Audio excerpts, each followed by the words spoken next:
y a todas. Vamos a dar comienzo a este nuevo conversatorio. Y es la palabra Beilimar González, de Salud Mental y Derechos Humanos Venezuela, quien está a cargo de la presentación de este conversatorio en nombre de la Red Salud Mental y Derechos Humanos Venezuela. Y ponga ustedes las cámaras, Beilimar. Gracias, doctor. Bueno, primero que nada, buenas tardes para todas y todos. Es un inmenso honor y placer que nos puedan acompañar el día de hoy. Bueno, prácticamente en nuestro primer ciclo de conversatorios de manera oficial del Grupo Salud Mental y Derechos Humanos Venezuela. Prácticamente nuestros primeros pasos los estamos dando hoy. Antes de comenzar, bueno, quiero comentarles un poco qué estamos haciendo o qué estamos comenzando a hacer desde Venezuela. El Grupo Salud Mental y Derechos Humanos Venezuela nace con la necesidad de crear un espacio que brinde, que propicie, que abrace a tantas personas con diagnósticos psiquiátricos que son vulneradas, que son estigmatizadas y que son atropelladas en nuestro país. ¿Okay? Para nadie es un secreto que en Venezuela hay una vulneración y violación de derechos humanos a diario, que se viene incrementando, y obviamente todas las personas con alguna alteración psicológica o con algún diagnóstico psiquiátrico se ven afectadas, sobre todo ahora en tiempos de pandemia. Entonces nos unimos un grupo de personas, bueno, profesionales de la salud mental, activistas, usuarios y usuarias, y ex-usuarios y ex-usuarias, junto con familiares. Bueno, cada día ya vamos en aumento, para dar voz y para dignificar y recuperar todo lo que, bueno, lo que se ha perdido en cuanto a la salud mental en Venezuela. Necesitamos o tratamos de exigir que se dé en nuestro país una atención de calidad, una atención pública, una atención donde se le dé prioridad a la salud mental. Es necesario, y es algo que hemos venido estudiando ya de un tiempo, contribuir a realizar un marco jurídico o una ley de salud mental en nuestro país, porque actualmente no contamos con ninguna de ellas. Solicitamos que sean respetados todos los pacientes psiquiátricos y todas las personas con alteración mental en nuestro país. Es necesario que se creen espacios dentro de los hospitales generales donde, bueno, existan servicios de psiquiatría y de psicología clínica, donde haya apertura y donde, bueno, se le dé la atención primaria a todas esas personas que sufren o que tienen algún diagnóstico psiquiátrico.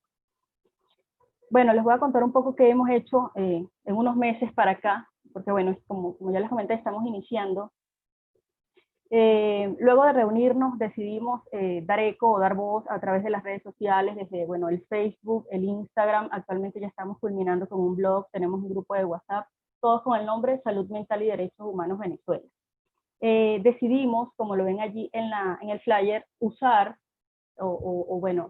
tomar la imagen del compañero Argenis Jiménez, mejor conocido como el loco de la pancarta, porque él es el ejemplo vivo de lo que sucede en Venezuela y en Latinoamérica en cuanto a la represión en los psiquiátricos. Argenis actualmente tiene 28 años de lucha activa.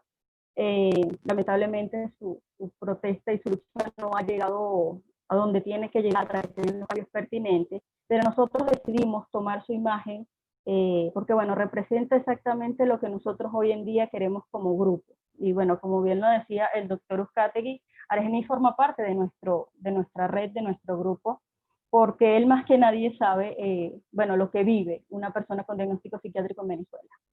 Estamos uniéndonos a otras redes latinoamericanas para crecer, para tomar como ejemplo su lucha.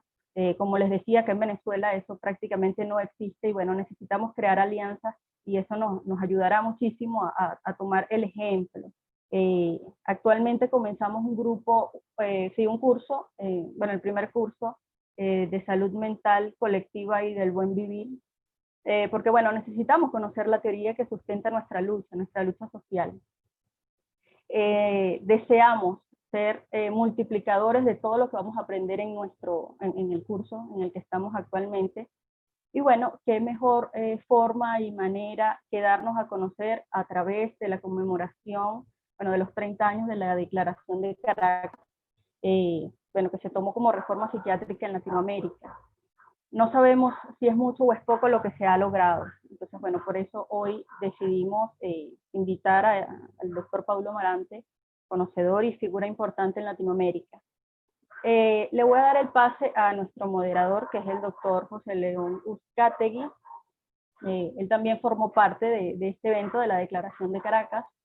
Bueno, él es médico psiquiatra, también especialista en infanto juvenil, doctor en ciencias sociales, posgrado en economía petrolera, especialista en epidemiología crítica, docente en el doctorado de ciencias de la salud y miembro activo de muchísimos grupos latinoamericanos sociales. Y bueno, él mejor que nadie sabe bueno, nuestra lucha, y es miembro, por supuesto, principal de la Red de Salud Mental y Derechos Humanos Venezuela. Entonces, bueno, doctor, lo dejo a usted para que continúe a presentar a nuestro grandioso invitado.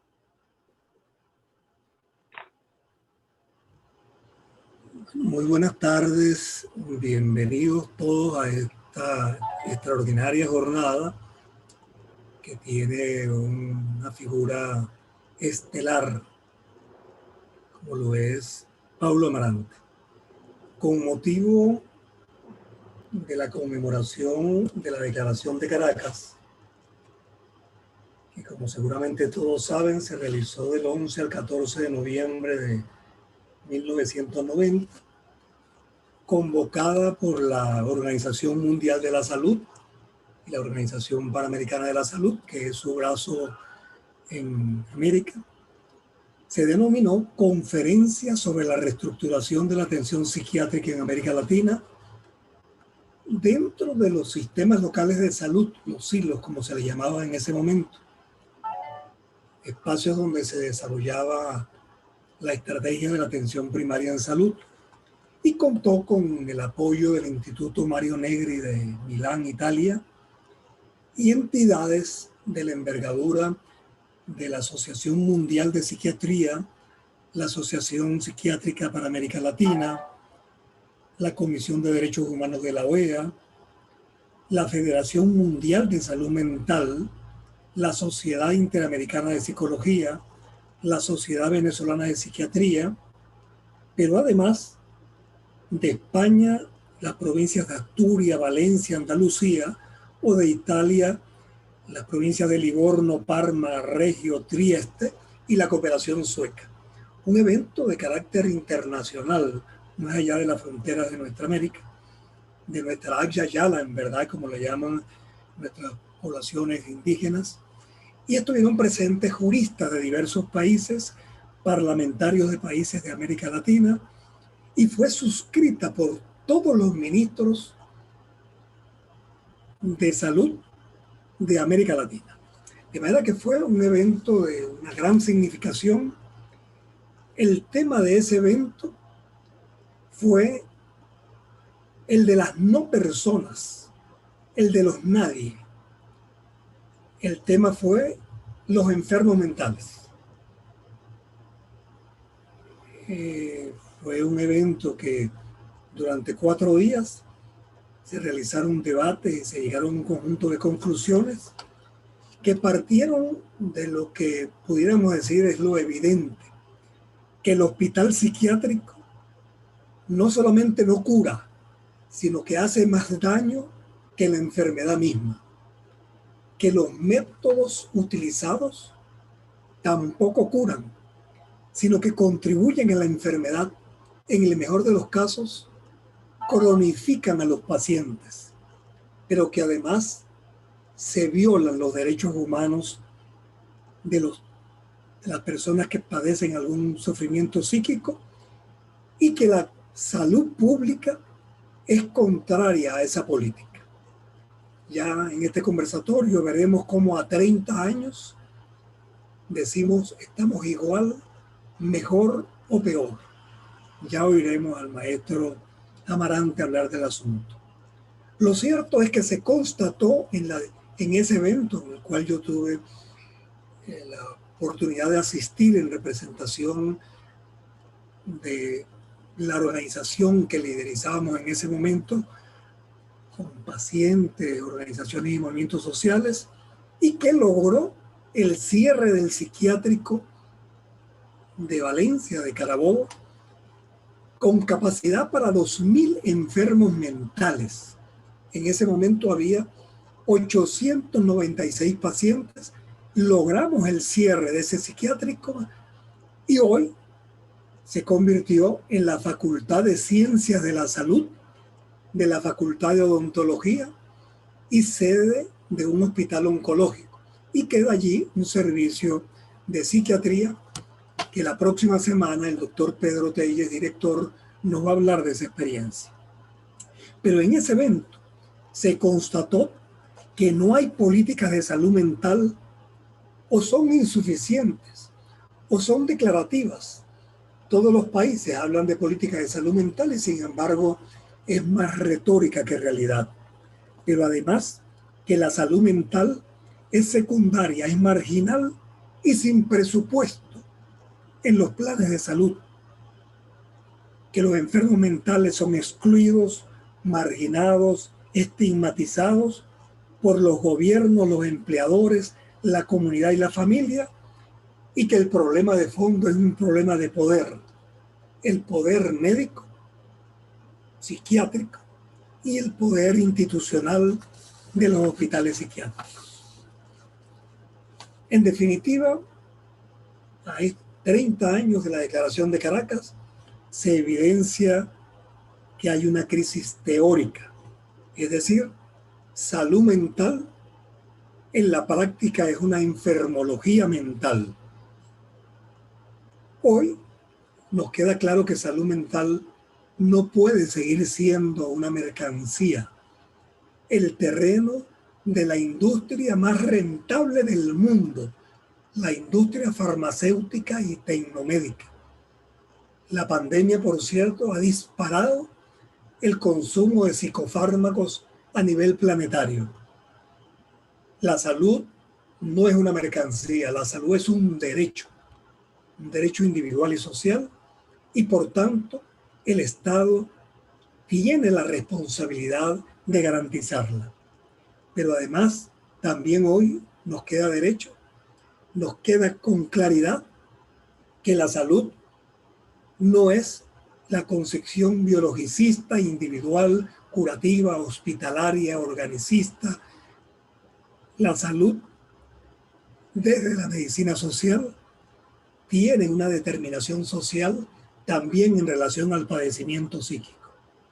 Y la crisis práctica tiene que ver con que los manicomios, los hospitales psiquiátricos, la estigmatización de quien padece un trastorno psíquico sigue siendo una realidad en nuestro continente.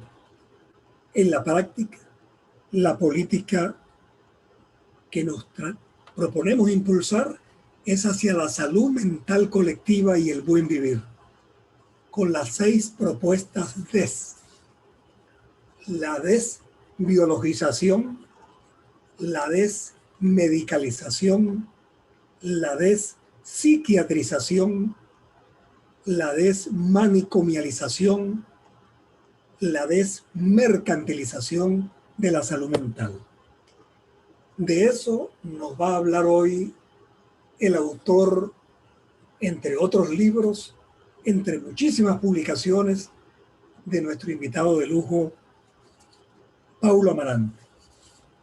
Paulo Amarante es médico psiquiatra, magíster en medicina social, con doctorado y postdoctorado en salud pública y salud mental, presidente honorario de la Asociación Brasileña de Salud Mental, ABRASME, doctor honoris causa de la Universidad de las Madres de Plaza de Mayo, pertenece al Instituto Internacional para el Retiro de las Drogas Psiquiátricas, miembro de la Cooperación por la Salud Mental en el Mundo, Coopersan, investigador y profesor senior de la Fundación Osvaldo Cruz, Río de Janeiro, y pasaríamos toda la tarde y la noche hablando de los méritos de las credenciales de Paulo Amarante.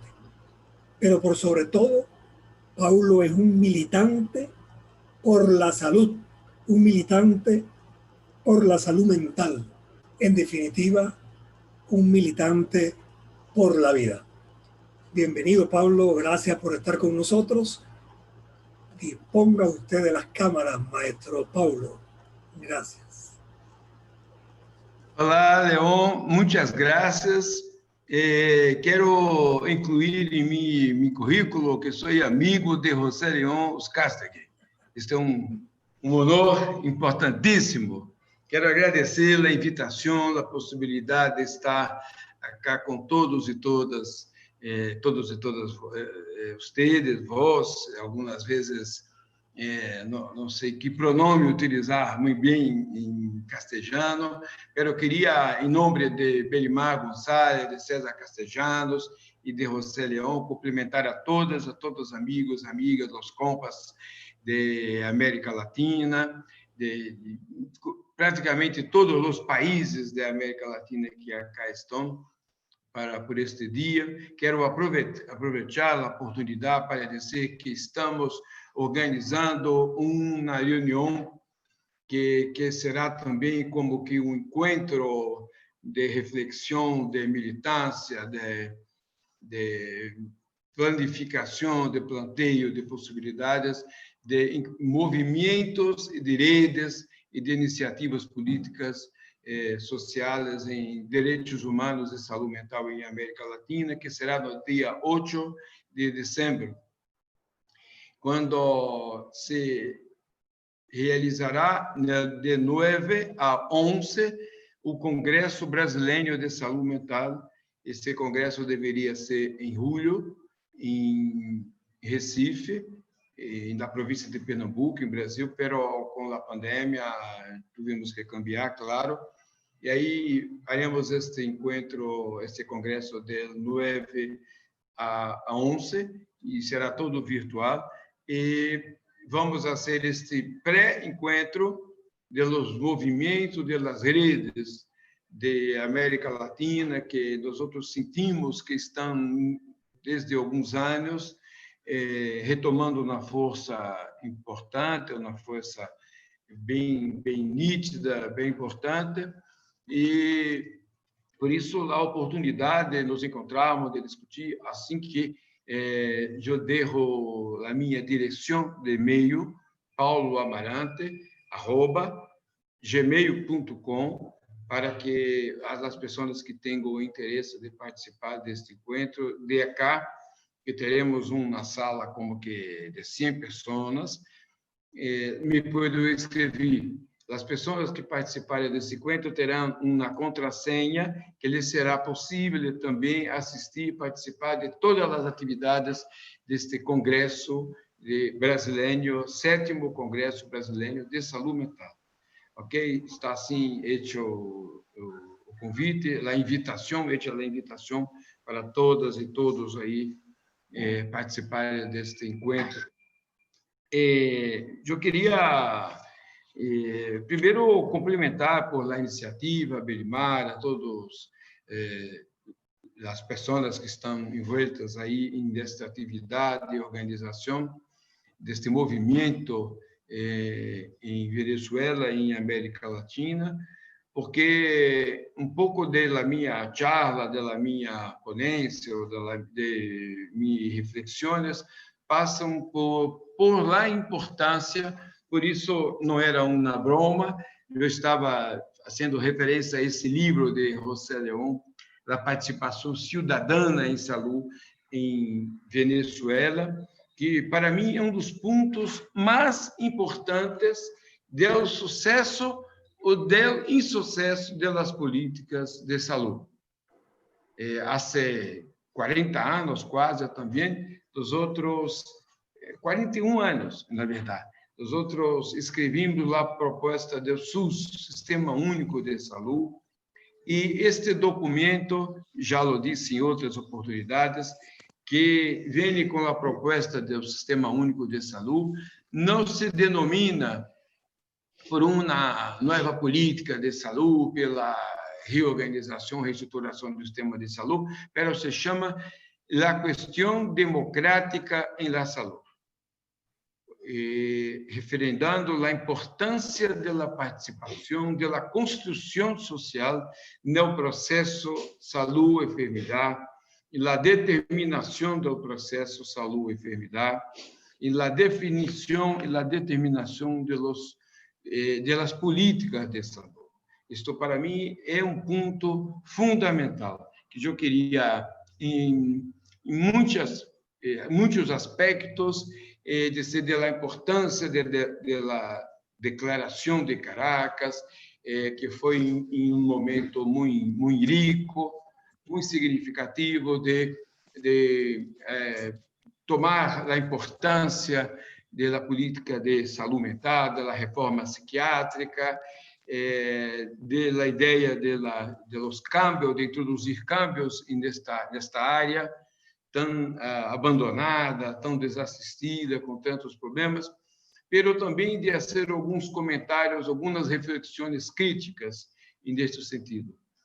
Primeiro, situando para nós outros em Brasil, né, este momento em que se sucedeu a Declaração de Caracas. Alguns anos antes, nós outros havíamos apresentado a proposta do SUS, não mais em la Câmara, como foi em 79, mas agora em la Conferência Nacional de Saúde. Nós outros tivemos um processo muito importante de participação social que denominamos de Conferências Nacionais de Saúde.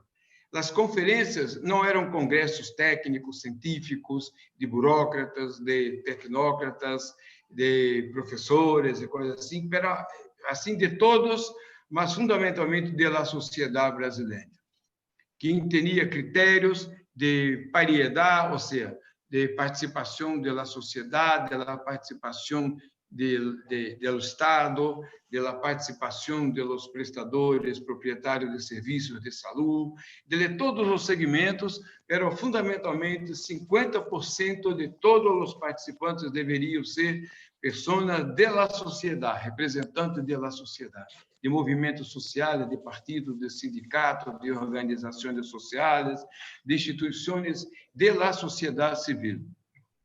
Isto foi uma revolução para nós, porque criamos um processo que começava em los serviços, em los hospitais, em los centros de saúde, e daí cresceu até uma conferência em la cidade de la, como vocês, em município, em la cidade, depois em la província ou estado, como nós chamamos em Brasil, e depois o terceiro momento, uma conferência nacional em Brasília, na capital nacional. Esse era um processo muito rico, que era um processo instituinte de crítica, de reflexão, de tomada de consciência das questões de saúde, das relações entre saúde e economia e política, de identificar os atores favoráveis a uma saúde coletiva, na saúde pública, os desfavoráveis, os atores que defendiam as questões privadas, os interesses, suas ganâncias, etc., etc. Isto era um processo muito, muito rico. E aí, nós outros reapresentamos a proposta do Sistema Único de Saúde, o SUS, que foi aprovado e depois começou um caminhamento mais oficial e depois foi aprovado e inscrito na Constituição Federal do Brasil de 1988.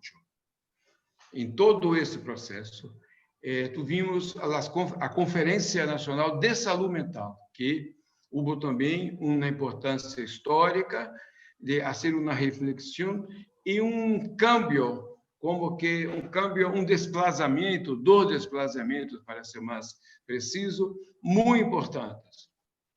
A ideia que nós não mais lutaríamos por uma ideia abstrata de saúde mental ou de serviços primários de saúde mental ou coisa desse gênero, mas sim por um câmbio em rol da psiquiatria na sociedade.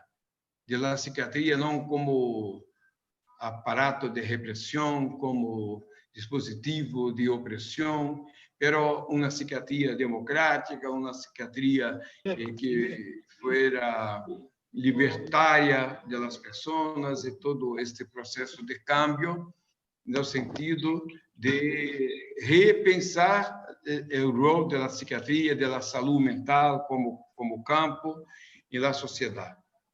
Outro, a ideia de que este cambio não é um cambio hecho por profissionais ou por burócratas, tecnócratas, oficiais de Estado, mas também um cambio hecho por la sociedade. Esse desplazamento se deu com o lema que para nós foi encontrado a partir da rede alternativas à psiquiatria, primeiro em Espanha, depois em Buenos Aires, em 86, que foi por uma sociedade sem manicômios. A ideia de que manicômio não é somente a instituição psiquiátrica do hospício, do edifício, mas os manicômios são as concepções, os conceitos, as noções de enfermidade, as formas práticas de exclusão e tudo isso. E também a ideia de que o cambio deve ser feito, é necessário que seja feito por as pessoas em geral, por a sociedade. E de isto saiu da ideia de los trabalhadores de saúde, dos profissionais de saúde, e também não somente dos profissionais, mas também de usuários, ou de ex-usuários ou familiares, para toda a sociedade.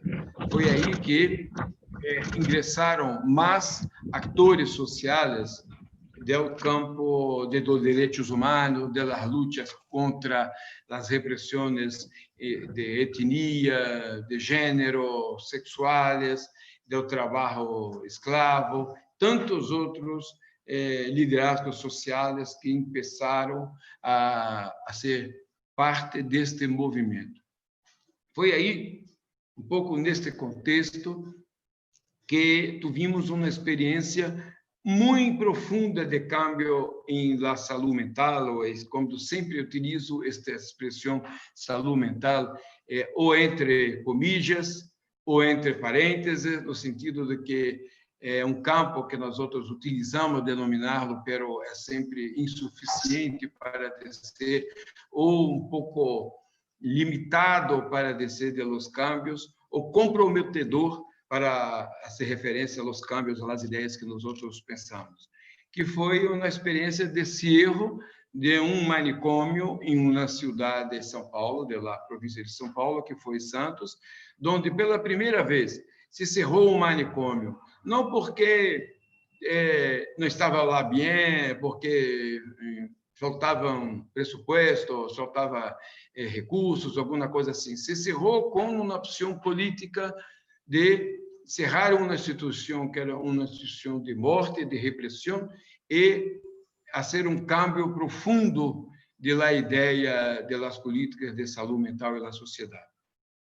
Primeiro, com a criação de serviços territoriais, mais que comunitários, como a psiquiatria americana ou anglo-saxana, mas os serviços territoriais, como os denominavam na época os italianos, no sentido de uma vinculação de vínculos com a sociedade, com a cultura, com as tradições culturais, com os atores sociais, e também um amplo processo de cambio em la cultura, na instituição de cultura, de trabalho, as possibilidades de habitação da cidade, da ocupação da cidade.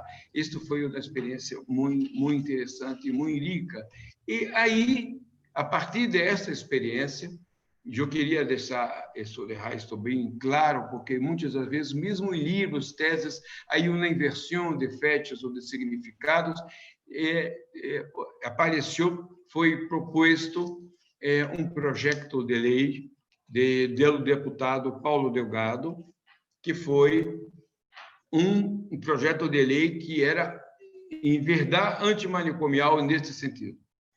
Então, que pressupunha a extensão de todos os manicômios e a criação de serviços, e não somente serviços, mas dispositivos, estratégias de cuidado, de inserção social, por o trabalho, a habitação, por o lazer, por entretenimento, por outras possibilidades de vida no campo da loucura, da situação de cuidado com as pessoas com diagnósticos psiquiátricos.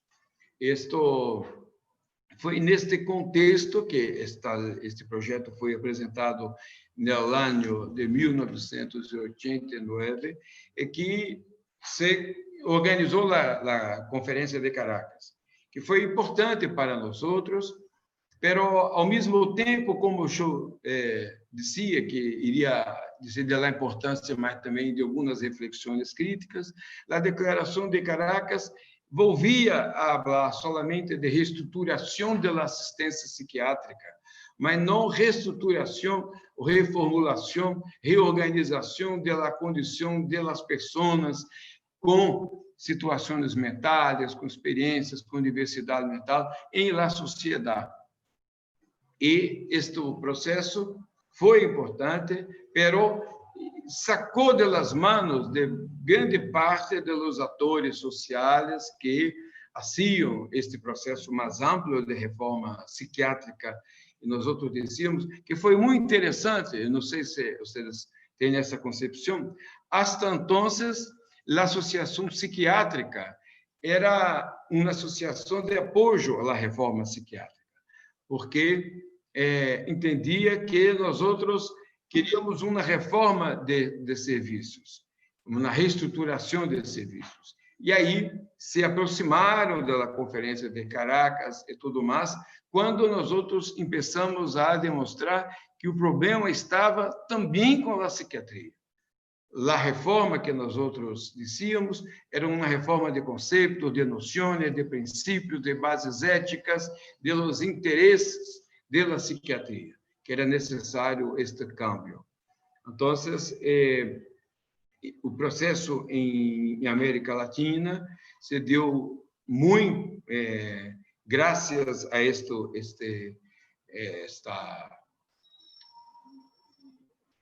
queria agora uma palavra que me falta em espanhol. Esta iniciativa, este primeiro momento da reforma que dado com a Declaração de Caracas, pero que por uma direção muito mais aos ministros de Estado, aos governos, aos estados, aos institutos oficiais, não vislumbrou a possibilidade, a dimensão da participação social de uma maneira mais importante, mais decisiva. E aí, também acá em Brasil, nós outros tivemos um processo muito difícil em vários sentidos, porque a reforma psiquiátrica se logrou ser uma reforma levada a cabo, conduzida por as instâncias de governo, as instâncias de Estado. E aí a reforma não vislumbrou as possibilidades, os câmbios mais importantes dos movimentos sociais. Por isso, é uma coisa, e posso dizer agora, porque sempre eu disse, eu sou um defensor, um lutador da reforma psiquiátrica, mas sempre considerando que deveríamos ter hecho mais, a ser mais, sempre querendo mais, não o contrário da reforma, mas nós outros tivemos em quase de 86 hasta agora 2020 tivemos 4 conferências nacionais de saúde mental solamente, 4, sendo que a última foi no último ano do governo de Luiz Inácio Lula da Silva, do segundo governo de Luiz Inácio Lula da Silva. Entonces, la participación ciudadana, la participación de la sociedad en la reforma psiquiátrica se foi diminuindo em Brasil. Ao contrário do que poderíamos imaginar, do crescimento, da participação mais efetiva, e que é uma participação decisiva, porque não é solamente para discutir as leis, as políticas e tudo, é para a construção efetiva, como atividades do cotidiano, de câmbio de postura, de entendimento, de práticas sociais, de relacionamento entre as pessoas. Tivemos solamente 4 conferências. Os conselhos de saúde foram diminuindo e tendo cada vez mais uma participação menor, mais pequena, né? menos importante, sendo que era como que a participação social era prescindível, não era tão necessária, porque já tínhamos uma lei. Então, queria dizer um pouco sobre as leis. A nossa lei foi aprovada em 6 de abril de 2001. 6 de abril de 2001. É muito comum dizer que é a lei Paulo Delgado, mas não é a lei Paulo Delgado. A lei Paulo Delgado não foi aceita no Congresso Nacional, e que foi aceito é um substitutivo, se diz em Brasil, não sei se é o mesmo termo que se utiliza em outros países. Foi um projeto de lei que não determinava a extinção dos manicômios, não determinava a extinção, não dava qualquer fecha de câmbio, e sim solamente orientava aos novos governos a introduzir câmbios e diminuir os grandes manicômios, denominados de los grandes asilos, a criar serviços territoriais, serviços comunitários, a estimular as iniciativas comunitárias e sociais, e por aí foi, pero se perdeu totalmente a ideia de um câmbio radical, como era a lei Paulo Delgado e como eram os movimentos sociais. Uma paradoxa em Brasil foi que, depois da aprovação da lei, diminuiu a participação social. Sembra o que dizia Franco Basaglia também em Itália, cuja lei se conhecida como Lei Basaglia. Basaglia não participou da escritura da lei, foi chamada de Basaglia por inspiração nas práticas que ele fazia com os psiquiatras democráticos, com os movimentos, pero a lei tinha algumas questões importantes que Basaglia era contrário. Os serviços hospitalários psiquiátricos em hospitais generais, que Franco Basaglia dizia que era a manutenção do modelo biomédico de tratamento com a loucura e que em pouco tempo se cambiariam claramente instituições manicomiadas, com o doutor de branco, com as portas puestas, com as grades, com as chaves cerradas e tudo mais. O que se comprovou na prática. Outra coisa é que a decisão da autonomia, da saída de los serviços, ou a decisão do tratamento sanitário obrigatório, que seria uma espécie de tratamento compulsório, que todavia não era necessário ser em hospitais, seria feito por uma decisão definitiva do médico e não de uma equipe disciplinária.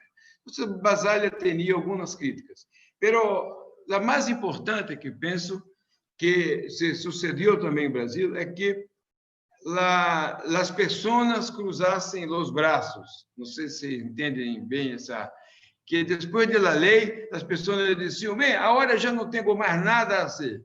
o Estado debe hacerlo. Ahora es ley, ahora es ley. Entonces, é muito importante que reconhecemos em Brasil, em Argentina, em Uruguai, penso que em Peru agora tenho também a informação que tem uma lei, que os cambios verdadeiros, os cambios de transformação da relação da sociedade com a loucura, com a diversidade, com as pessoas que recebem um diagnóstico psiquiátrico, passa fundamentalmente por cambios políticos, sociais, por novas posturas éticas, por novos princípios de relacionamentos sociais, e isto não é hecho por leis.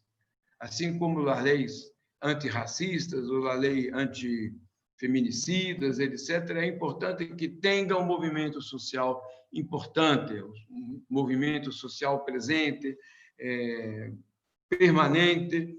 Isto, não sei quanto tempo tenho, mas era um pouco a ideia que eu queria trazer, que é a necessidade de que tenhamos, por isso a importância desse movimento em Venezuela, e que estamos todos um pouco com o movimento de saúde mental coletivo, o BVV, a rede de direitos humanos e saúde mental. Quando criamos essa rede, pensamos em pôr direitos humanos adelante, não somente como um efeito de construção estética de frases, mas porque não se trata solamente de direitos humanos de pessoas em instituições psiquiátricas ou por sua condição de terem um diagnóstico psiquiátrico, mas por sua condição de vida, por ser preto, por ser negro, por ser mulher, por ser originário, quantas outras situações de constrangimento, de sofrimento mental, que não são patologias, que não são padecimentos no sentido de enfermidade, mas que são sofrimentos reais, e nós outros não sabemos até que ponto também os padecimentos, sofrimentos são diagnósticos ou não, e que tem uma dimensão de necessidade de refletir sobre essas condições que são ligadas no aspecto de direitos humanos. Então, este movimento social é o mais importante. A existência de associações, de atores sociais, que envolvam não somente os profissionais libertários, demócratas, mas também os familiares, os usuários, ex-usuários, sobreviventes, mas também outros atores sociais.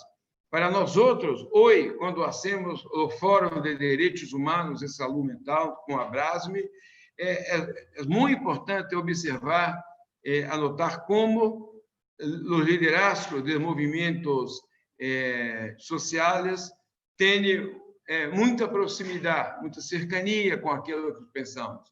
As pessoas que nós outros falamos, sobre que falamos, são as mesmas. São os pobres, são os negros, são as mulheres vitimadas por situações econômicas, de violência doméstica, de outras muitas situações. Isto aprendemos a partir do Fórum Social Mundial.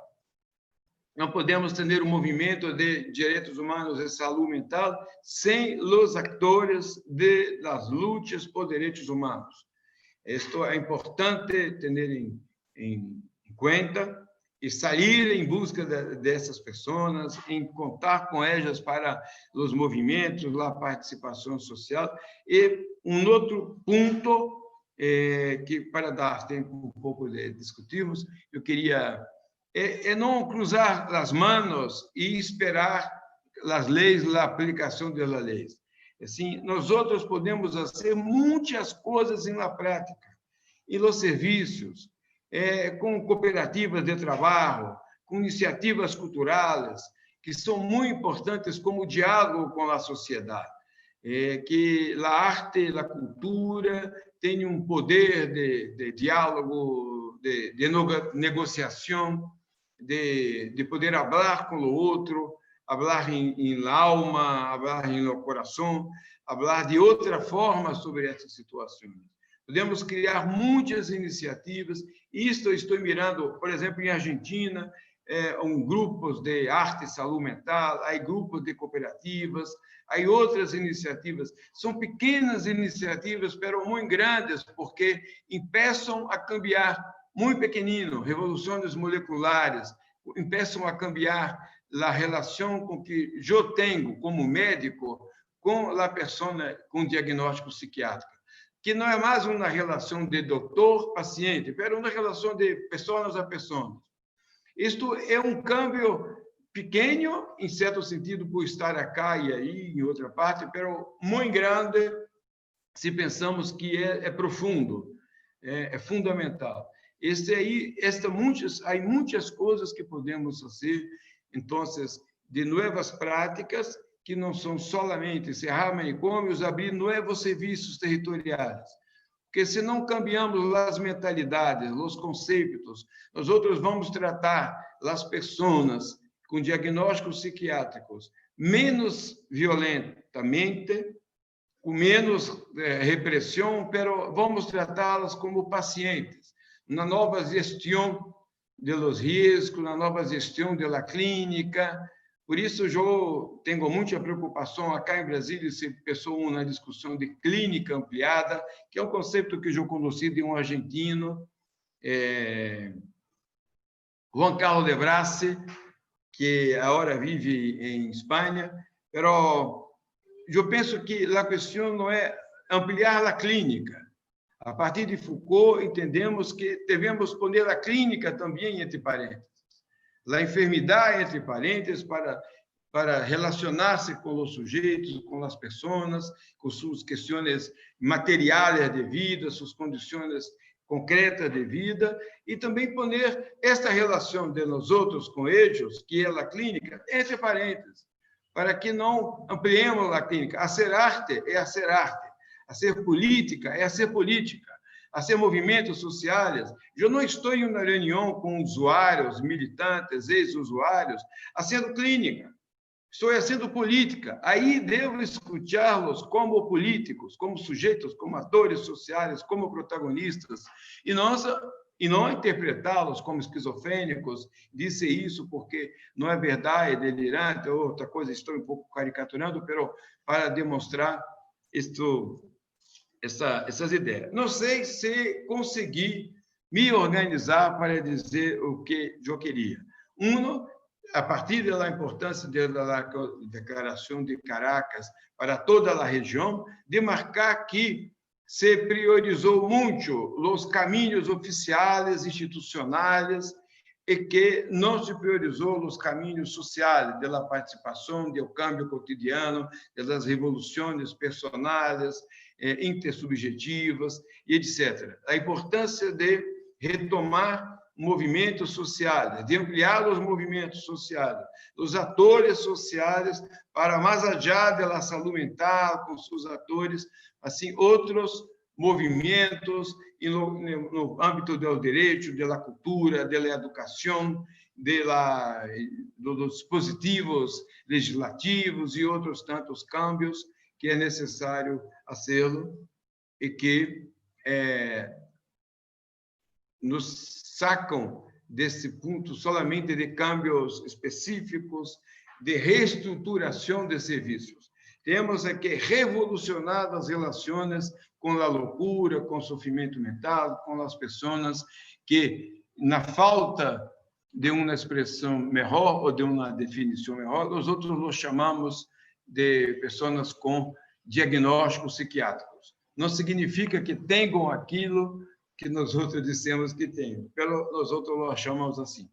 E ponto final era que devemos ter uma reflexão e um enfrentamento agora mais definitivo contra o saber psiquiátrico, que está totalmente em crise. O DSM-5 demonstrou a falsidade das categorias nosográficas, nosológicas, psiquiátricas. O DSM-5 está denunciado por su grande referente, que es Alan Francis, que hizo la cuarta versión del DSM. Es hoy un crítico que dice que el DSM no tiene ninguna expresión epistemológica, científica, es solamente un instrumento de mercancía. Hoy, o DSM é um instrumento de mercancia. E, por último, a própria associação, o Instituto Norte-Americano de Saúde Mental, não utiliza mais o DSM, porque o DSM prometeu que deveria encontrar os marcadores biológicos das enfermidades mentais, o mito de que a enfermidade mental, os transtornos mentais, são transtornos eletroquímicos, são transtornos químicos no cérebro, e que depois de muitos anos recebendo pressupostos para pesquisas, investigações de todo jeito, não encontraram nada. Por que não há? Porque é um mito, é uma falsidade de ser isto. Querem reduzir essa experiência complexa de vida que nós outros la vimos como sofrimento mental por um transtorno químico no cérebro e não lo encontraram. Então, a psiquiatria está forte enquanto mercado, pero débil enquanto ciência. E aí devemos atacá-la, encontrá-la, enfrentá-la, hasta que pueda sair desse cenário ou cambiar seu pensamento. Me desculpa, pero penso que passei um pouco do tempo, León. No, no, en lo absoluto. Dispone del tiempo que necesite. Si quieres continuar algunos comentarios, no hay problema. ¿Eh? No, prefiro que se tenha perguntas ou provocações ou comentários aí. Seguro. Bueno, muy bien. Después de esta clase magistral realmente, uno no se cansa de oír a Pablo porque, a diferencia del académico clásico que habla de teoría en base a las teorías, en teoría para hacer teorías, Pablo es un excelente ejemplo de un intelectual orgánico, como lo llamaba Gramsci. Es de la práctica a la teoría, de la teoría a la práctica. Este balance de los 30 años en buena medida es un balance de cómo Pablo Amarante hace un balance no de lo que dicen que pasó, sino que él es un actor social y político de ese balance. De manera que nos felicitamos por esta intervención, queda grabada y como los otros conversatorios la tendremos gracias al apoyo. Aprovecho de dar el agradecimiento a César Castellanos y al IDECIP, el instituto que desde República Dominicana nos viene apoyando en toda la plataforma tecnológica. De manera que, una vez más, tenemos que decir gracias al coronavirus. El coronavirus tiene felicitaciones de parte nuestra porque nos ha permitido esta hermandad. En este conversatorio tenemos 7 países presentes en esta conversación. Gracias al coronavirus. Bueno, queda la palabra para los participantes. Por favor, pueden hacer sus preguntas por el chat. Pueden pedir la palabra y hacer intervención, que sugerimos no sea mayor de 3 minutos. Las intervenciones, bien haciendo preguntas al expositor, bien haciendo comentarios sobre el tema. Y de inmediato vamos a ir entonces comentando lo que en el chat nos vienen haciendo. Damos la palabra en primer lugar a nuestra anfitriona, Beilimar González. Tiene la palabra para una pregunta.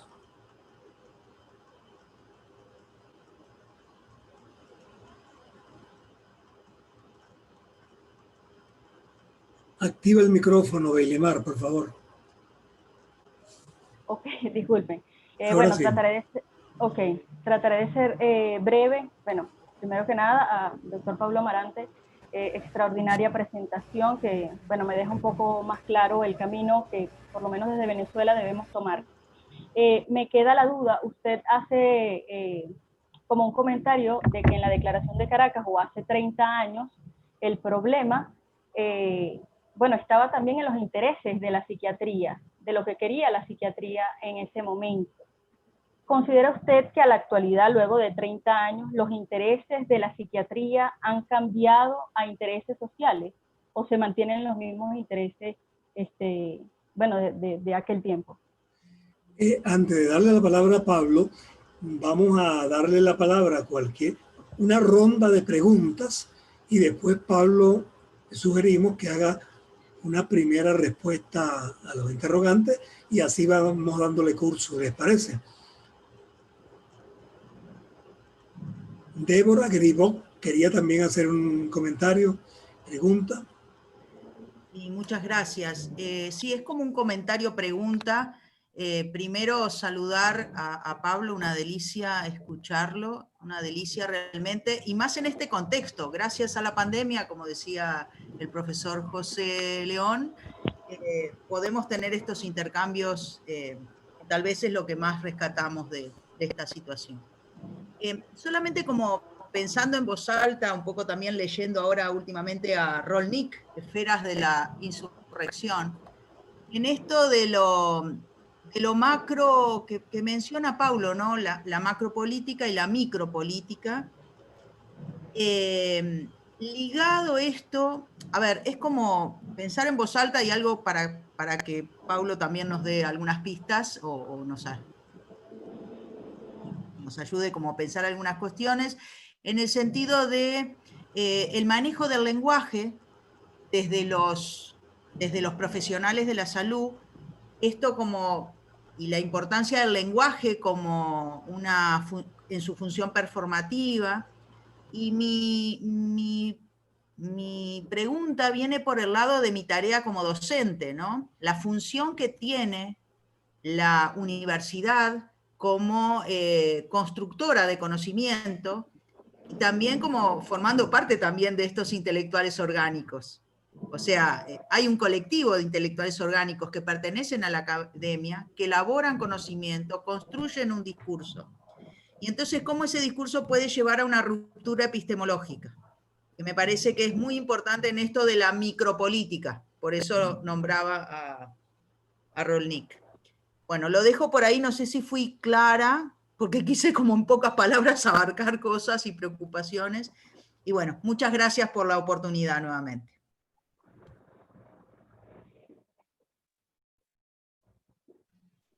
León,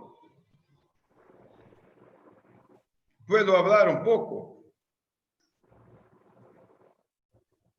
Porque tengo miedo que después me olvide las cuestiones. Perdón, Pablo, hay un turno todavía y con este cerramos para entonces que tú Ok, César que está hablando. Es Juan David Páramo. Tá. Ok. Bueno, buenas tardes acá en Colombia. Un placer contar con el compañero Pablo Amarante, pues al cual hemos estudiado y creo que es un placer poder compartir en un espacio virtual, pero también sentipensado, ¿no? Creo que tengo una pregunta más dirigida a la interpretación de la reforma psiquiátrica como un proceso también de democratización de la sociedad.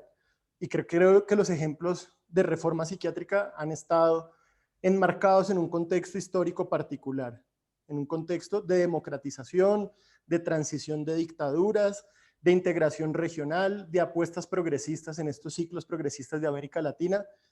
Y creo que pues entiendo más ese ejercicio de la reforma psiquiátrica, del cuestionamiento de la identidad de la psiquiatría y de la salud mental en el marco de esos procesos democráticos con unos contextos históricos bien demarcados.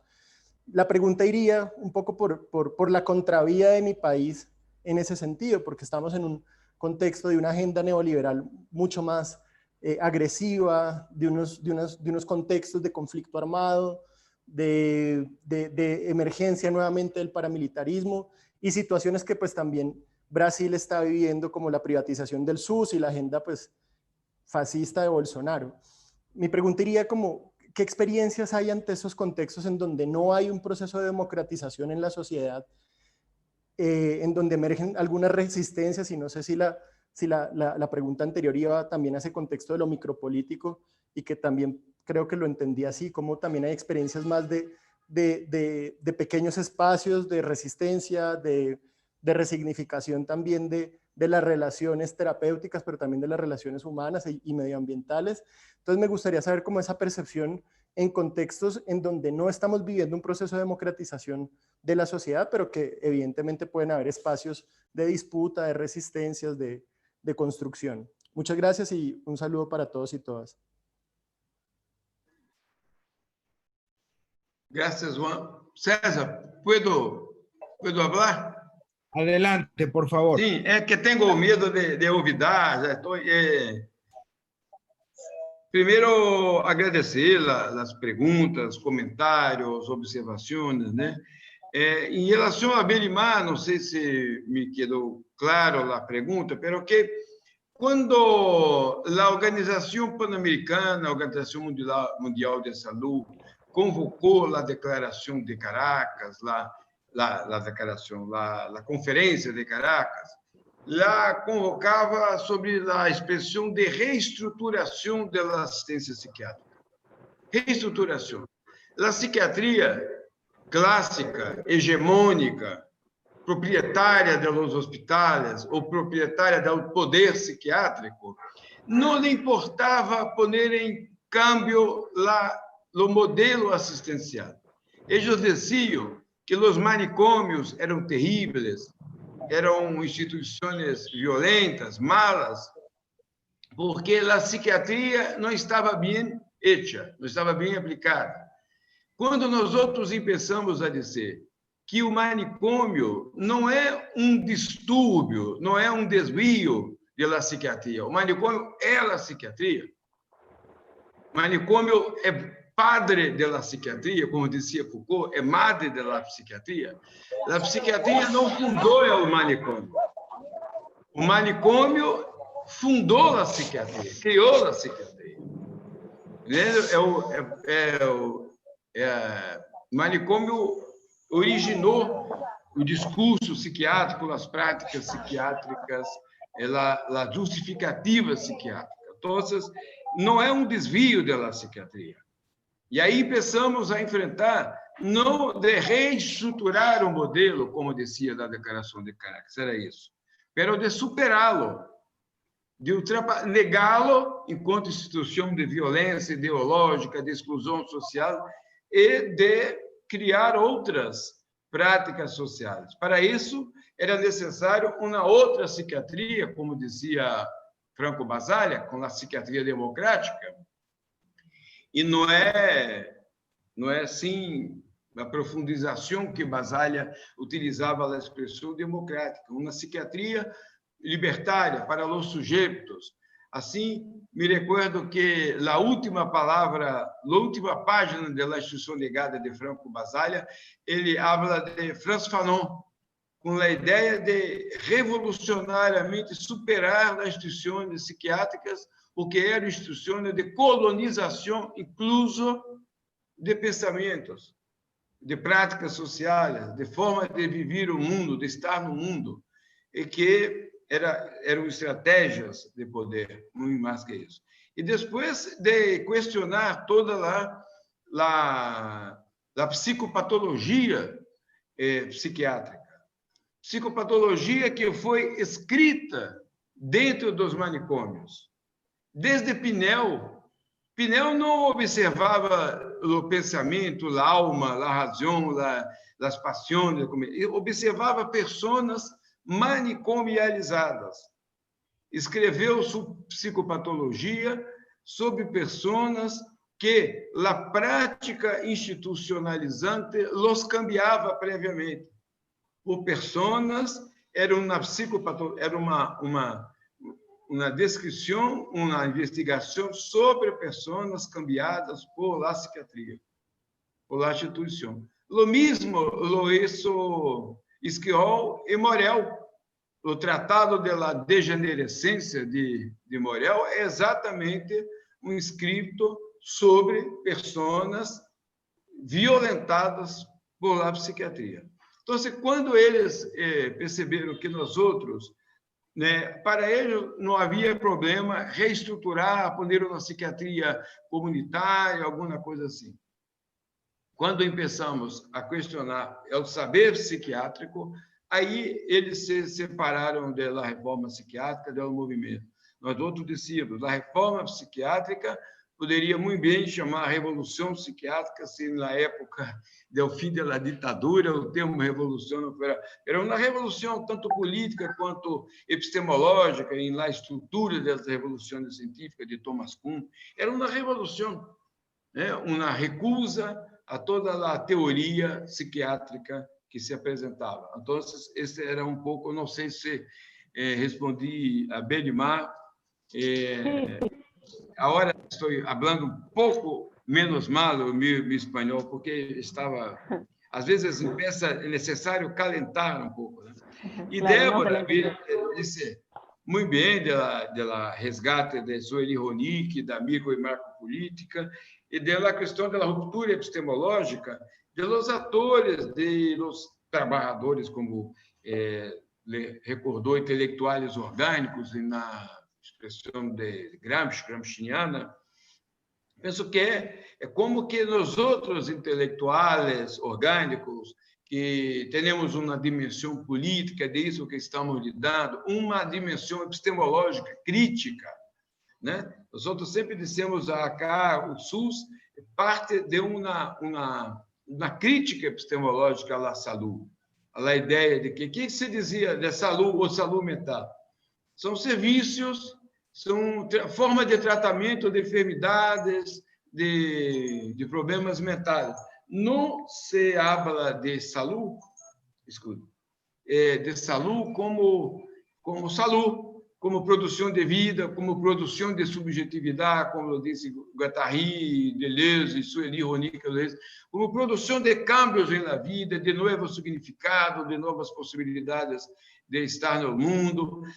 Quando nós outros podemos tomar esta consciência, devemos fazê-lo para fora da universidade, como cambiar os atores sociais, o trabalho que Débora começou há muitos anos, né, Apex, né, em programa de extensão, de trabalhar com a sociedade, de trabalhar com atores sociais, para que não nos quedamos em professores de classe, né? Somos professores, investigadores, falando para nós outros mesmos, ou como disse Leon, produzir saberes para o próprio saber, e não para câmbios sociais. Eu penso que isto como eu dizia, esta micro-revolução. E Juan Davi, é isso, Juan. Nós outros estamos em um problema. Acá estamos em um momento de contra-reforma. E os amigos, psicólogos, psiquiatras, profissionais de saúde, usuários, militantes de saúde como um todo, estão dizendo está havendo uma contra-reforma psiquiátrica, está havendo uma contra-reforma sanitária. Eu insisto sempre, está havendo uma contra-reforma democrática, está havendo uma reforma do significado do Estado, de um Estado de direito, por um Estado tomado pelo capitalismo, pelos proprietários do poder. Nossa resistência não é somente uma resistência contra os psiquiatras que estão fazendo esta parte, este papel de algozes, de tomadores de poder, etc., recuperando sus. É um problema da perda da nossa Constituição, de nosso direito. Quando começamos, como te disse, na década dos anos 70, falávamos de saúde como direito, saúde como defesa da vida, saúde como produção e invenção de vida, falávamos em psiquiatria democrática, falávamos em direitos humanos, em inclusão e participação social. Hoje, as palavras mais importantes que se viram na prensa, na televisão, em los discursos de los políticos que estão no contexto hegemônico, é de exclusão, internação compulsória, homofobia, prática de necropolítica, extermínio. O presidente da Ordem dos Médicos de Rio de Janeiro, o presidente da Ordem, do colégio, aí não sei se a Argentina se diz colégio, penso que o Uruguai também, da Organização dos Médicos, no dia de sua posse como presidente do Colégio de Médicos, sacou uma fotografia sendo assim o símbolo de uma arma. Presidente do Conselho do Colégio de Médicos, sendo símbolo de morte. Então, estamos vivendo um câmbio das representações, dos significados sociais e tudo isso. E não significa que são todos, porque há muitas pessoas em la luta de resistência. As mulheres, como as mulheres negras que elegeram Biden, as mulheres trabalhadoras. Acá estamos com domingo teremos as eleições municipais. Aí muitas mulheres negras candidatas, originárias, indígenas, né, como se diz no Brasil. Há muitas coletivas, candidaturas coletivas. Não sei se me faço entender. Não coletiva de uma pessoa, pero grupos que se podem eleger como representante. Uma coisa muito interessante, há inovações, há cambios. Então, esta pergunta, o comentário que você faz, é mais que uma pergunta, é uma colocação de um problema que é muito grave, que devemos tomar consciência. Não basta dizer que eles são fascistas, nazistas, não basta e não é certo enfrentá-los com a mesma situação de repúdio, de ódio, e sim, nós outros devemos seguir lutando para que a solidariedade, a reciprocidade, o reconhecimento, a inclusão, a participação serão nossos princípios. E aí estaremos nesta luta micropolítica, não aceitamos este juego del ódio, né? Acá, incluso um gabinete del ódio montado na presidência da República, que cria notícias falsas, cria provocações e tudo. E algumas vezes, sem querer, nós outros entramos e hacemos o mesmo juego, né? Então, a ideia é ter consciência da importância. Em alguns anos, tivemos, há alguns anos, uma ditadura militar, e lá vencemos pela persuasão, pela democracia, pela participação, e chegamos a um ponto muito importante. Tivemos 3 governos populares democráticos, perdemos. E há uma reflexão muito importante no Brasil, nesse momento, de reflexionar sobre nossos erros, pero tuvimos possibilidades e nossos erros, eu apontei alguns acá. Depois de estar no poder, nós outros olvidamos a população, a participação, que não era, já nós outros estamos agora, agora eu sei o que devo fazer, porque eu venho de aí. Não, a participação não é para saber somente o que fazer, é para ser junto, é para ser também com eles, é para ser, como em italiano, tem uma palavra que em italiano é insieme, fazer junto, fazer coletivamente. Não é porque eu venho de um movimento social, da luta antimanicomial, eu sei o que é melhor para a reforma psiquiátrica e tudo. Porque não é questão de ser melhor, utopicamente, ontologicamente. É como fazê-lo, é fazê-lo em conjunto, fazê-lo com, né? Fazê-lo com as pessoas, por as pessoas, com as pessoas. E esse é o momento que nós outros estamos muito eu me recordei há algum tempo de Arminda Ardern, a primeira ministra de Nova Zelândia, que me impressionou muito antes de... Agora está muito conhecida, mas quando houve genocídio em Nova Zelândia e que lhe perguntaram o que ia ser com o genocida, ela contestou que não devia ser nada, a não ser olvidá-lo para recordar as pessoas que ele havia assassinado. Então, não é uma questão de devolver com o ódio, com a vingança, e devemos insistir nas palavras que nós outros utilizamos, que são princípios éticos, para novamente seguir enfrentando estes pontos, como a democracia, a participação, os direitos humanos, os direitos das mulheres, os direitos dos niños, os direitos de todas as pessoas, as vidas negras, todas as vidas dos trabalhadores, das trabalhadoras, de todas as pessoas. É insistir nisso. Não sei se é suficiente, Juan, mas agradeço aí a pergunta. Por algum motivo, quando Belimar falou, eu queria responder. Aí alguma coisa dos psiquiatras e depois também Leon, quando falava, o problema é que cerrar os manicômios é contrário a muitos interesses.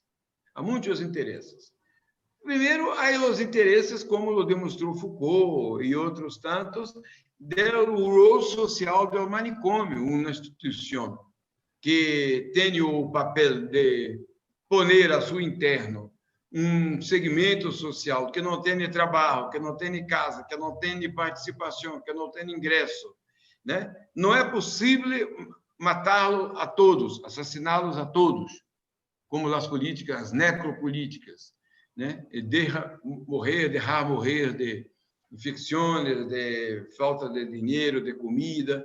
Não é como matar a todos. Há uma parte que tem que estar ali gerida por instituições disciplinares, instituições totais, tudo. Aí esse papel social, a parte da sociedade para as quais não há políticas públicas de ingresso, de educação, de trabalho, e tudo isso.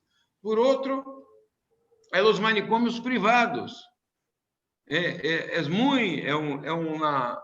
São instituições muito lucrativas, de muita ganância, porque se gasta muito pouco em comida, em profissionais, equipamentos profissionais. Não é necessário de ter um respirador, não é necessário de ter outras coisas, mas aí apenas dois profissionais e um pavilhão cerrado, com alimentação, em geral, muito precária. Há muitos interesses. Nós outros tivemos, em Brasil, hospitais privados de 2.500 camas. 2.500 camas privadas, pagas pelo setor público. Eram privados, pagados pelo setor público. E outros, os hospitais públicos também, não é fácil cerrá-los.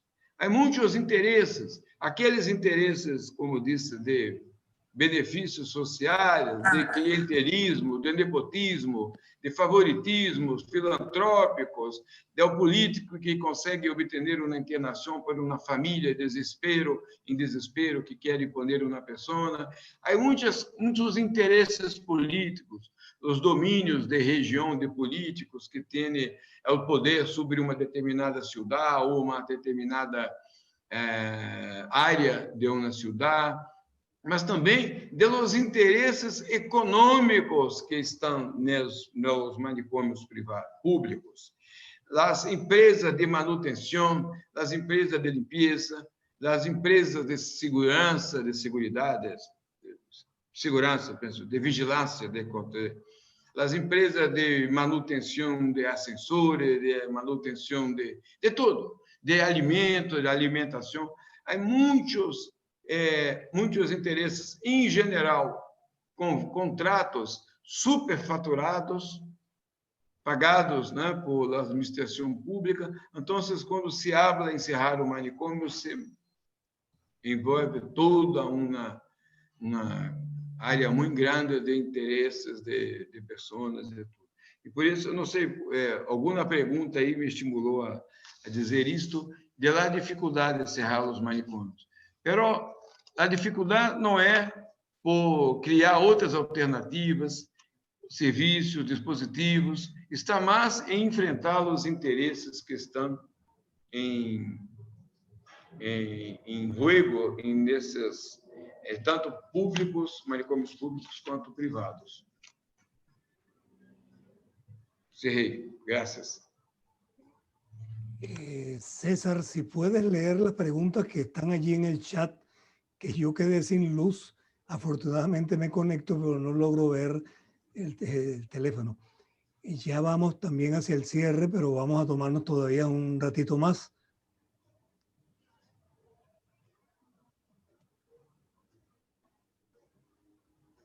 ¿Me escucha, César? César está com o micrófono cerrado. Ya. Bueno, lo que hay son algunos comentarios, ¿no? Que podemos leer. Más que preguntas, son comentarios, opiniones. Hay uno que dice que la desmanicomialización es un planteo que en el presente incluso es compartido por parte de la psiquiatría biologicista, que puede coincidir en el objetivo de cerrar los hospitales monovalentes, pero no, por ejemplo, psicopatologizar la vida. Al contrario, apuntan a un incremento del uso de los psicofármacos y la generalización de las categorías diagnósticas del DSM-5 o el CIE-10. Hay un riesgo de desvirtuación del planteo histórico de la crítica a la lógica manicomial. Dicho de otra manera, que el gatopardismo, o sea, cambiar para no cambiar, nos gane la partida. Es el trigo. Este comentario pertenece a Luis Jiménez de Uruguay. También tenemos un comentario de Wendy Alba, que dice, Pablo, hablaste de la importancia de los servicios territoriales más que comunitarios, con todo lo que implica. ¿Qué más hay que abrir para cerrar? ¿Has incorporado nuevas razones en ese sentido? Zulma Urrego dice, pregunto, tomando en cuenta que la psiquiatría como institución y práctica social está anclada en unos ciertos tipos de poder represor, ¿qué sentido tiene pensar en la nueva psiquiatría para buscar prácticas libertarias de los sujetos? Es más directo pensar en nuevas tecnologías sociales y distintas y alternas a la psiquiatría para lidiar con el sufrimiento humano. Personalmente soy bastante incrédula en torno a la posibilidad de la psiquiatría de reconstituirse en una práctica, otra que sea libertaria. Eduardo Martínez dice, tengo una pregunta. Trabajo en vivo como acompañante terapéutico y amigo de personas con problemáticas de salud mental que están abordados, entre comillas, por el sistema médico hegemónico, junto a sus familias y cuidadores, es decir, diagnosticados y medicalizados hace mucho tiempo. Veo muy difícil ahí en lo cotidiano. ¿Qué acciones pequeñas o moleculares se pueden hacer en concreto mientras llega la claridad del nuevo paradigma o mientras construimos las nuevas formas? Es una pregunta. Cristina Kaufman nos dice, me parece que debe haber un cambio de paradigma en todo el sistema de salud, no solo la salud mental, sino de todo el sistema mortificante y profundamente neoliberal. Débora Gibov nos dice, bueno, pero se tuvo que retirar por cuestiones de tiempo. Muy bien, igualmente se excusan Sonia y Victoria. Con esto agotamos esta parte de los comentarios. También Sandra pide excusas, se tiene que retirar. Bueno, estamos prácticamente sobre el límite, pero vamos ya, muchos compañeros se están retirando por cuestiones de tiempo. Pero bueno, vamos a permitir unos minutos para que Pablo quizás dé sus reflexiones finales provocado por estos comentarios que han surgido en el chat. Graças, César. Eu tive alguma dificuldade em ouvir, porque estava com um problema de sonido. Pero eu tentei de acompanhar também aquelas questões no chat. Primeiro, desta observação de Luiz Jiménez, e talvez por isso se pueda falar um pouco de muitas outras coisas, do gatopardismo, né, de cambiar para não cambiar, do aggiornamento italiano, que se falou como o câmbio que não cambia. Sim, claro, por isso penso que o problema desde a pergunta, do comentário de Belimar, da psiquiatria, que não tem nenhuma consistência epistemológica. Nós podemos dizer que há alguma coisa, há uma diferença de comportamento, aí as pessoas escutam vozes, outras pensam coisas, mas não sabemos o que é isso. E não temos nenhuma explicação teórico-causal. Os modelos teórico-causais também são esta ideia de que, não me recordo quem que perguntou, de assim, Maria Cristina Kaufmann, não somente do paradigma de saúde mental, mas também de saúde. Há uma necessidade de pôr em discussão todo o conceito de saúde, de enfermidade, né? Por isso, a epidemiologia crítica, aí nós outros temos em Alames muitas pessoas, como Edmundo Grana, Jaime Breio, Rosa Cristina Loel, tantos outros, José Leon, e muitas outras pessoas aí que começaram essa discussão de cambiar o paradigma de saúde, o conceito ampliado de saúde, para mais allá da discussão da OMS, que saúde não é somente ausência de enfermidade, mas não é isso, não é uma coisa de ampliar para a questão. Saúde, enfermidade é um processo social complexo, cuja determinação e não determinantes é também complexa, e que tem a ver com muitas questões da vida. Este câmbio é muito importante. Este foi um dos princípios do Sistema Único de Saúde e do sistema da reforma, da proposta da reforma psiquiátrica em Brasil. Então, há muitas. Por isso, o câmbio é mais profundo, né? E não somente de desplazar as ações psiquiátricas do manicômio para os serviços territoriais. Aí, uma outra pergunta, alguma pessoa que perguntou, agora me olvidei o nome, como os psiquiatras, a psiquiatria também pode ser antimanicomial, porque não fere a seu interesse. É uma questão interessante, muito importante.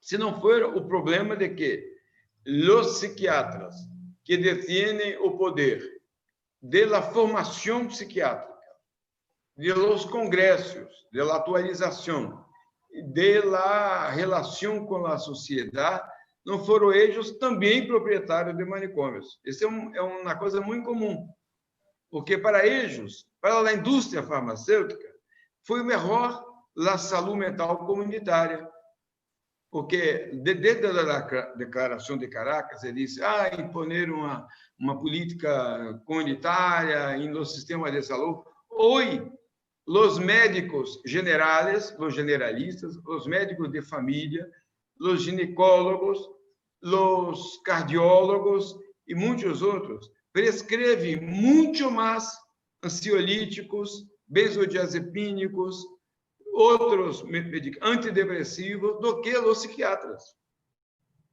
Então, para a indústria farmacêutica, sair do manicômio e ir para a comunidade pode representar uma ampliação do mercado de consumo de pastilhas. Não há dúvida. O problema é que, no campo da psiquiatria, os manicômios são, em grande parte, mantenidos por psiquiatras que são também os proprietários dos manicômios. E, además do problema da ganância, do dinheiro que ganham, há o problema do poder. Quando se sai do manicômio com uma crítica antipsiquiátrica ou crítica anti-institucional ou com uma crítica manicomial, antimanicomial, a psiquiatria perde poder, porque tem que compartilhar com outros profissionais, com a sociedade, em muitos casos, o seu poder. Então, esse é um dos problemas. A pergunta de Wendy, né, que abrir para cerrar, que foi esta expressão que nós outros utilizamos em Uruguai, que depois começamos a utilizar também em Argentina. Eu vi aí que está Sônia Malva e outras pessoas. É uma questão interessante, porque não é cerrar manicômio e abrir o CAPS, aqui em Brasil, Centro de Atenção Psicossocial, ou Unidades Básicas de Saúde, ou Saúde da Família. É necessário abrir outros dispositivos, outras estratégias que não sejam sanitárias. Por isso, a ideia de criar vivendas, criar cooperativas de trabalho, criar associações, criar grupos culturais, grupos deportivos, muitas outras iniciativas que podem recriar as relações das pessoas com a cidade, estratégias de ocupação e de relação com a cidade. O grande risco é cerrar manicômio e abrir outros serviços. Esse é um risco. Então, por exemplo, como eu dizia, passamos quase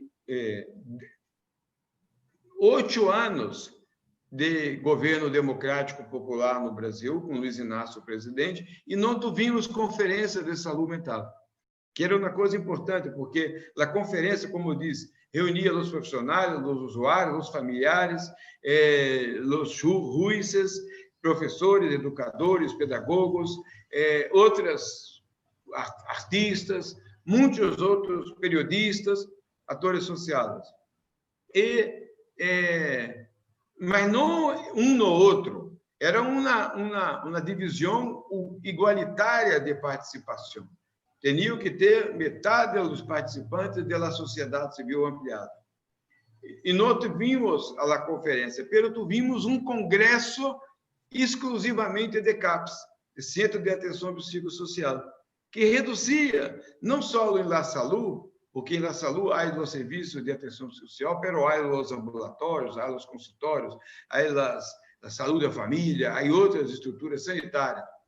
Mas, además da saúde das outras estruturas sanitárias, nenhuma outra possibilidade de participação sociocultural. Então, isso é uma coisa importante.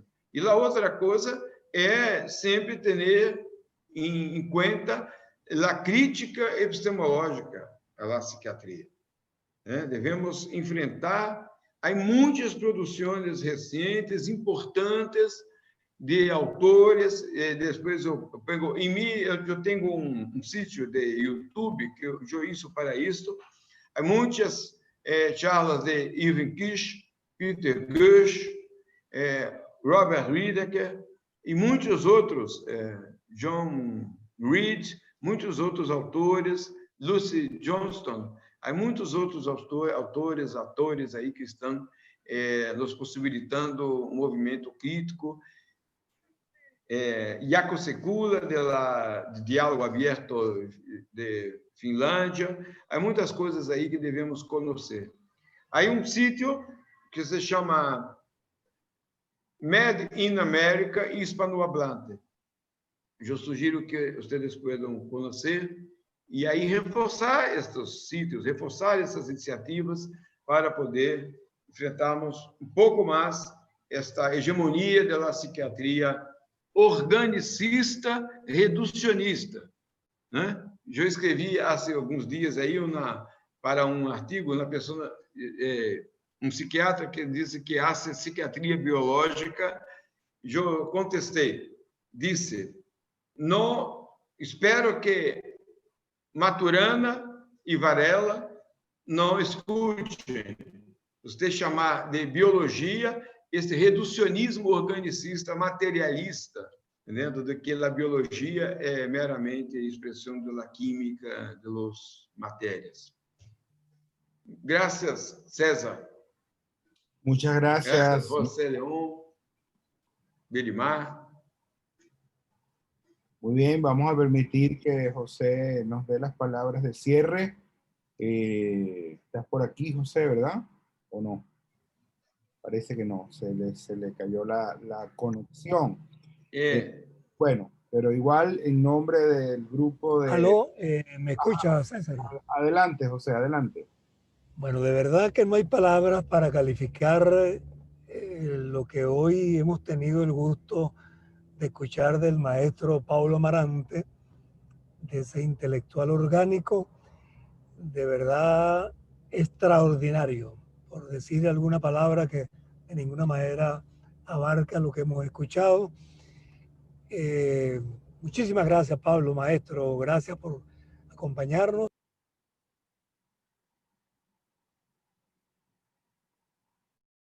Carlos.